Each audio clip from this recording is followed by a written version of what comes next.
أهلا فيكم مشاهدينا من جديد. سعادة السفير، للسياحة في أوزبكستان طعم فريد وأنشطة متنوعة وأوجه ثقافية عديدة، فضلا عن كرم الضيافة طبعا وشعبها، فإنما ما ذهبت تجد نفسك محاط بدفء أهلها أكيد وبضيافتهم. فماذا عن أهم المواقع الأثرية والتاريخية في أوزبكستان؟ Last year, Uzbekistan became one of the big and important touristic destinations in the world. Why? Because I already told you, Uzbekistan has a big cultural, scientific heritage in Uzbekistan. There is some famous historical cities like Tashkent, capital of Uzbekistan, Samarkand, Bukhara, Khwarezm, Fergana Valley, Kokand, Shahrisabz, etc., etc.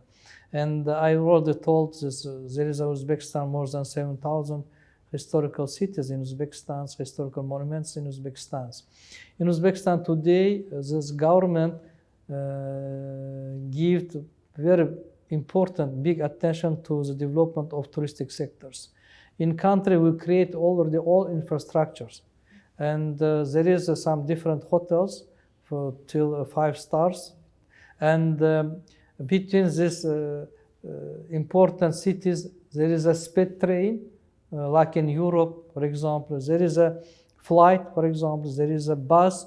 Everything, all infrastructure are created in Uzbekistan for foreign tourists. But we continue to create this infrastructure. And in Uzbekistan also, we diversify the types of tourism. We have cultural tourism, we have ecotourism in Uzbekistan, we have medical tourism in Uzbekistan, even we have some hunting tourism in Uzbekistan. Even in winter we organize touristic season in Uzbekistan. نعم. سعادة سفير، طشقند هي عاصمة أوزبكستان، وهي من أكبر المدن في آسيا، خلينا نقول في آسيا الوسطى، وتسمى نجمة الشرق ورسول السلام. ماذا تعكس هذه الأسماء عن جوهرة المدينة؟ Yes, Tashkent is very important city not only in Uzbekistan, but it is very important city in Central Asia. Even during Soviet Union, and today Tashkent is a center scientific, it is political, economic, scientific and humanitarian center in this region. Tashkent, by some sources, Tashkent more than over 3,000 years in Tashkent. In Tashkent today there are over 3 million populations, and there is a different names of Tashkent. Tashkent city, because even there is some names. Tashkent is city of bread. Why?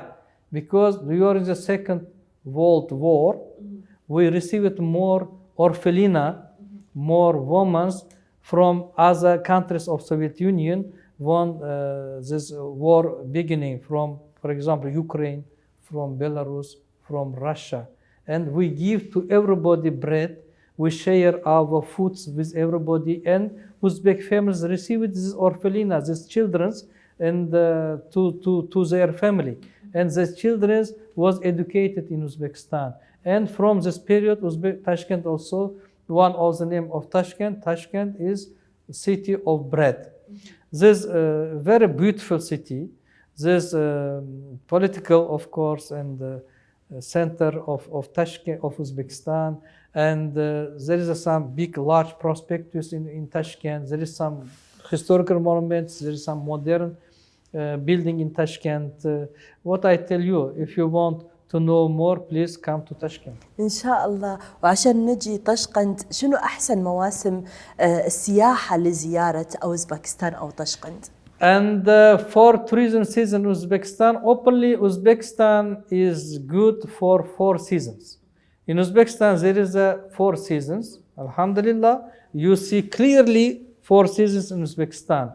Normally touristic season begin in Uzbekistan in March, after 15-20 March. After 21 March, you know this day of Nowruz, this big festivity, Nowruz. And after the Nowruz, this touristic season also will open till December, but only in half of June and July till maybe 10-15 August it will be a little bit hot in Uzbekistan, hot season, but some people come in hot seasons also, hot period also to Uzbekistan. But what is very important is if during day is very hot, but night time very different. If you during day you have 35-40, night maybe 20-15 like this. It is good. Big difference. Yes, and even for New Year now from Europe, from other countries, more people come to celebrate New Year in Uzbekistan. In winter also we create some winter touristic seasons. We open. We have some sky in mountain places in Uzbekistan. And I can tell you Uzbekistan is open during all 4 seasons. نعم. ماذا عنك سعادة السفير؟ شنو الأماكن اللي تحرص في إجازتك الشخصية أن تنزل فيها في أوزبكستان ولها ذكريات جميلة معك؟ Openly, everybody loves his city or his village. Where are you born? If I come to Uzbekistan, first of all, I try to go to my region. I am from Fergana Valley. It is a fantastic place. Fergana Valley. In Fergana Valley, there are more mountains, rivers. Nature is very beautiful. Fruits, vegetables are fantastic. And I try to, of course, to come to my village and to visit my relatives and to pass some my times with my relatives in my village, of course, and I prefer to go also in my country anytime to Bukhara, to Samarkand and to Khiva. It is historical cities, because each time when you visit these cities, you can find another new things, new history. It is very important. But for me, I live more than 40 years now in capital, in Tashkent.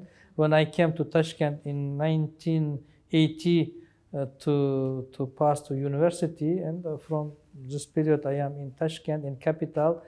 But sometimes I want to go to my village. لازم الإنسان يرجع إلى المنطقة أو مسقط رأسه للذكريات الجميلة اللي تجمعه. في سعادة السفير إن شاء الله مستمرين معاكم مع مشاهدينا، ولكن بعد هذا الفاصل.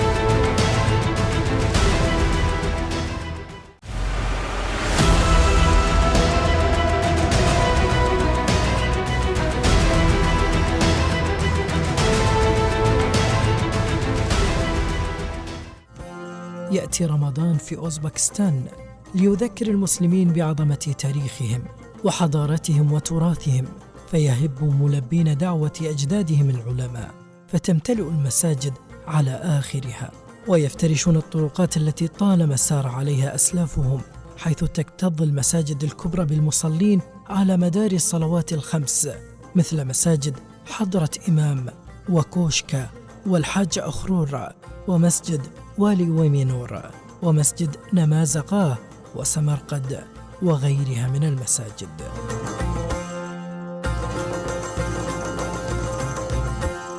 ويتوافد المسلمون على الأسواق لشراء احتياجاتهم الرمضانية، حيث يتسمون بالكرم الشديد والموائد الضخمة التي تضم عشرات الصائمين والمدعوين.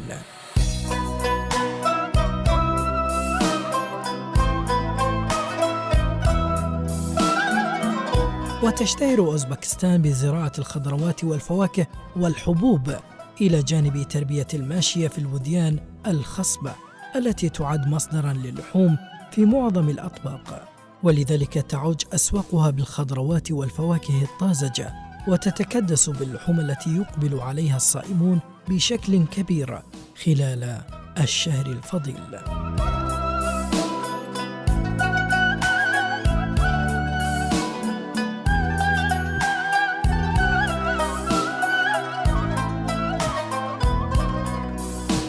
تحرص العائلات الأوزبكية على دعوة بعضهم البعض لحفلات إفطار جماعية، ويتوافد الضيوف على صاحب الدعوة قبيل المغرب، وقد تصل في بعض الأحيان إلى 100 ضيف. وقد استعد صاحب الدعوة لذلك بذبح عدد من المواشي وتجهيز طاقم خدمة من أهله وأقربائه، ولا يجلسون معهم على الإفطار، بل يقومون بخدمتهم، حيث لا يوضع الطعام دفعة واحدة بل على عدة مراحل. وعند الانتهاء من الإفطار يقوم صاحب المنزل بإقامة صلاة المغرب، ليبدأ الضيوف بتناول وجبة الإفطار الرئيسية، يليها تناول الشاي الأسود والأخضر مع المكسرات والفاكهة. يقيم المسلمون في أوزبكستان صلاة التراويح 20 ركعة بجميع المساجد تقربا وإخلاصا للعبادة خلال الشهر الفضيل، كما يحرصون على ختم القرآن الكريم، رغم أنهم بعد الصلاة لا يستطيعون التحدث إليك بكلمة عربية واحدة، لكنهم يتقنون قراءة القرآن بلغته العربية. ويحرص المسلمون خلال شهر رمضان الفضيل بعد صلاة التراويح في أغلب المدن والقرى الأوزبكية على التزاور وصلة الرحم بحضور أباريق الشاي الأحمر والأخضر في طابور دائم لا ينقطع، حيث يتزامن الكل مع شرب الشاي، كل ذلك مع صنوف من الفاكهة موضوعة على المائدة لا تنقطع. وهناك من الخدمة من هم مسؤولون عن تنظيف الموائد أولا بأول، حتى إذا انتهى من الطعام أو الشراب يؤتى بغيره. ومن تمام كرم أهل أوزبكستان القيام بالإفطار مع ضيوفهم خارج المنزل، وتقديم الصدقات وتجهيز الموائد على رأس الطرقات للفوز بإفطار صائم. كما تنشط كذلك الجمعيات والهيئات الخيرية الإسلامية في الشهر الكريم، فتقوم بتنفيذ العديد من المشاريع الإغاثية والإنسانية المتمثلة في إفطار الصائم وكسوة العيد ومد يد العون والمساعدة للأيتام.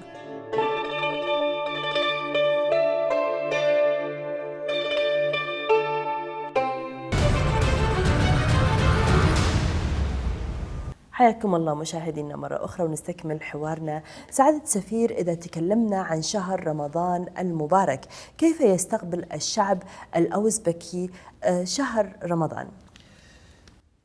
In Uzbekistan, there are the representatives more than 130 different nationality and ethnic group, but 49% of the population of Uzbekistan are Muslims. We are Uzbek people also, we are Muslim, and as a Muslim, as a generation of Prophet Muhammad salam, we also we receive we await this Ramadan with big gladness, and Ramadan, this holy month, for us some festivity, and we Uzbek people first of all prepared to Ramadan after we receive Ramadan, and we as in other peoples of Islamic world, we for Ramadan for us it is with gladness. نعم. سعادة سفير، هل في عادات ما زال الأوزبكستانيين يحافظون عليها في شهر رمضان؟ في عادات معينة في الشهر الفضيل؟ يعني كيف تقضي الجالية المسلمة هناك يومها في شهر رمضان؟ Of course, this Ramadan month is very important in each Muslim life. During the Ramadan life, the Uzbek people, first of all, try to help to relatives and to do some charity humanitarian actions. And everybody try to help to poor people, for example, in Uzbekistan. And we try also to go to old our people, to ancestor, to our parents, to visit and daily. And we help also to some old peoples who lives alone, for example. Of course, in this Ramadan month, everybody try to do prayer to Allah, and it is all organized in Uzbekistan is very well. And some manifestation are organized by government in Uzbekistan. Everybody go to masjid, for example, and to do some prayers with Jama'ah, go together. And in house also, we try to share our foods with neighbors, with relatives, and we invite neighbors to iftar, even to suhoor, for example. Everything we share in Uzbekistan. But in Ramadan month, I repeat, maybe we try to do more charity actions, and for everybody, for Allah. Yeah, of course. سعادة سفير، إذا تكلمنا عن احنا تكلمنا شوي عن العادات، بنعرف عاد الأكلات الأوزبكية. ما هو الطبق الرئيسي أو الأطباق اللي ما تغيب عن مائدة الإفطار لدى الأوزبكيين؟ Of course, this food eating during Ramadan, it is very important. I think each people has some culture of eating of food or during Ramadan, because during Ramadan is very important. Even our Prophet Muhammad sallallahu alaihi wasallam told during Ramadan it is not necessary to eat more. Yeah. We try also to minimize our food, but it is depend also from seasons. In Uzbekistan also, I told you there is a 4 seasons. Some foods we depends from seasons also. Of course, during Ramadan, we try to eat more during the iftar, particularly more soup and more water, of course, more liquid, and more soups in Uzbekistan. We have some different types of soup in Uzbekistan, and also we have some Uzbek national pilaf. It is depend also from seasons. We eat more rice with pilaf in Uzbekistan. And there is a different types, and I told any famous ambassador, any famous dishes in iftar, yani you can name it. It is what I tell you, soup and shurpa in Uzbek, and a different type of shurpa. We have samosa, some late, not big samosa, and of course we have, I told you, national food pilaf. For iftar, all this for iftar, and some different bread and some delicious things. نعم. سعادة سفير، لو نتكلم بشكل عام، هناك مقولة شهيرة في أوزبكستان أنه لا يمكن للضيف مغادرة المنزل إلا بعد تكريمه بطبق بلوف اللي ذكرته حضرتك. شنو سر مكونات هذا الطبق؟ Yes, I told now this plov. It is very important Uzbek national food, and plov it is you prepare from with meat, and it will be beef or lamb, and with rice, carrot. In Uzbekistan, if you have in 14 region, we have more than 20 types of pilaf. It is depend from each region. It is very delicious foods, and if somebody come to your house or you invite somebody to your house, absolutely you prepare this pilaf. It's a must. It is very important. It is pilaf, and there is you are right also. When if you come and you try to live, and without pilaf you cannot live from this house. It is very traditional and very important food in Uzbekistan. It is also some respect to your guests, to some peoples. Even wedding, absolutely we prepare also pilaf. In each festivity, in each occasion, we prepare pilaf, and we share with everybody. نعم، حلو جميل جدا. سعادة سفير، لو تكلمنا عن السحور وأطباق السحور المهمة، شنو يكون فيها؟ In suhoor, we try to eat some late, some soup, or some cheese, for example, and Uzbek cheese, and some soup like this late, very late, not more things. So light يعني. Yes, light. نعم. سعادة سفير، لما نتكلم عن ذكرياتك في أوزبكستان وفي البلدان التي زرتها خلال العمل الدبلوماسي، خصوصا في شهر رمضان، خلينا نقول. It's very important questions, but in this time it is very difficult to answer to these questions because diplomatic life is very interesting. And in your diplomatic life, you visit more countries, you work with some countries, and you try to learn to life in each country, social, economic, political lives. And I have some different memories from in my diplomatic life. When I worked in Europe, in Belgium, in France, and in other countries, it was another things memories. And in Kuwait, there are another very important memories. Your memories, it is depend from this social, economic, political life, where you work. نعم. سعادة سفير، حضرتك ما أنت تفضلت وقلت من 2014 أنت هني في الكويت، أكيد لحقت على كذا رمضان خصوصا قبل جائحة كورونا. شنو الشيء اللي عجبك بشكل عام في الكويت والحياة الاجتماعية في رمضان بالذات؟ Of course, this Ramadan also is very important in Ramadan in Kuwait. This year, 7 times I received Ramadan in Kuwait. Openly before this pandemic situation, Ramadan month in Kuwait was not only important, it was very interesting. And we go to Divaniya, we go to Iftar, and after Iftar, I forget 10, 11 o'clock you organize also the things before suhoor, after Iftar, and it was it is very interesting to receive Ramadan in Kuwait with all Islamic traditions, including with special Kuwaiti people traditions. And I love this Ramadan month in Kuwait. And each year during Ramadan, I try to stay in Kuwait. To stay in Kuwait, yes, to stay in Kuwait and to receive Ramadan in Kuwait with my friends, with my families. And I have more good memories from this Ramadan months in Kuwait. Like what the memories? Can you talk about us? First of all, I told you this. I have good memories from Divaniya.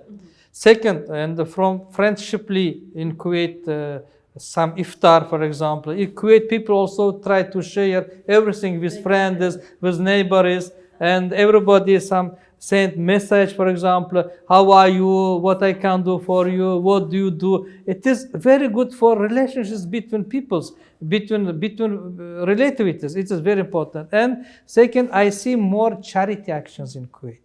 Charity actions, like zakat. In Uzbekistan also it's mawjud zakat, some this, but in Kuwait also charity actions is very important. Even from government to simple people in Kuwait try to give some charity to poor specials to some countries also. And what's important, it is also a memory for me. If in Kuwait, for example, there is more than 4 million populations, okay, Kuwaiti people maybe 1.5 million, but other, it is this people who come from other countries. And during Ramadan also, Kuwaiti people try to help these people. Not only, no choose, this Muslim, no-Muslim, to everybody. It is this, what I would like. This is one of the memory my in Kuwait, in good my memories.